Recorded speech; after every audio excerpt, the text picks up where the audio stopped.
Good morning and welcome to your Farm and Home Show. My name is Joanna Coles, and this morning we're visiting with Kristen Hildebrand, Warren County Extension Agent for Horticulture. Good morning, Kristen. Good morning, Joanna. Now, Kristen, you always have fun things to share with us, and this has certainly been a trend. I'm seeing a lot more in magazines, and people have a lot more interest, and that's succulents. Yes, succulents are a trendy topic. And, houseplants seem like they're gaining a lot of popularity because people are spending more time at home. They're wanting to really kind of decorate their spaces.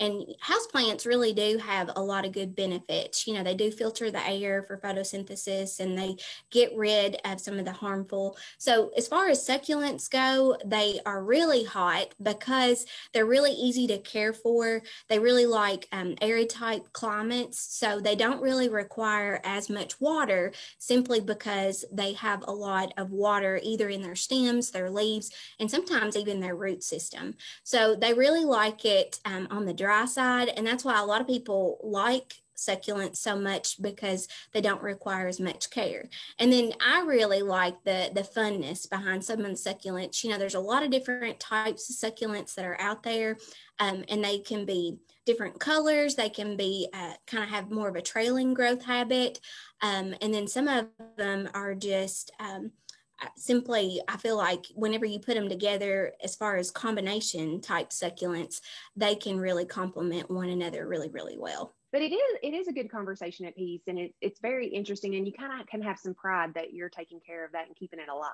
Oh, yeah, yeah. And, if you have kids at home, it's also a good way to kind of show that they can grow things indoors.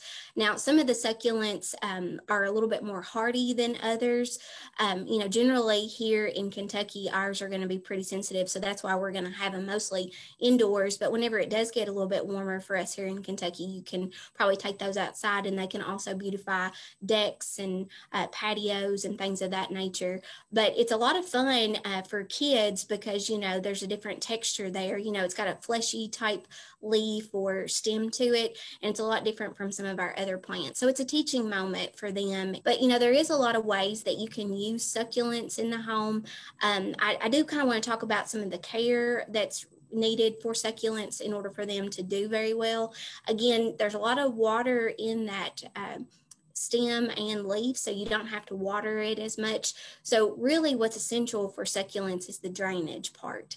So generally for containers, terracotta does really well for a lot of different types of succulents. And they even say the unglazed terracotta works really well because a lot of times the terracotta will change colors whenever you actually do water that particular container, and it's just a little bit easier. It dries, and that way it's easier for people to see when it does need some water. But drainage is very, very important, so make sure it has a nice drainage hole. You don't really have to get a really, really big container because they do like a little tight spaces. So whenever you're looking at other things for drainage, you also want to make sure that you're looking for the right soil media components. So there's a lot of different recipes out there for different succulents, but what I've read is that 1 part potting soil with a little bit of cactus mix, or they say just a coarse material to help with the drainage.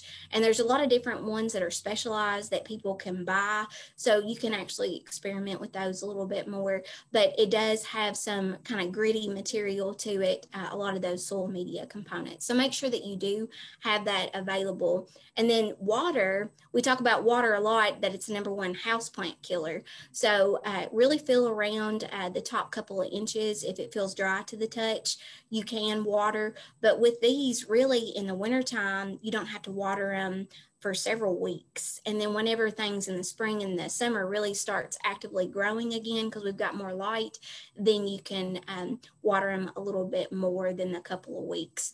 But that's the other thing, is light is very important as well, Joanna. So really bright light, if you have a south facing window, that's good, but it will also tolerate east and west windows if you've got that available. But succulents are a trendy topic, and it's a great way to really enjoy them, especially for the winter time. Absolutely, Kristen. And I think that you've probably got some people excited about succulents. They are available at some of our local farm nurseries. And so you can certainly contact them and find out which ones are there and available. But Kristen, certainly appreciate the information. And if you have any questions, make sure to contact your local extension office. Thanks for watching and have a great day.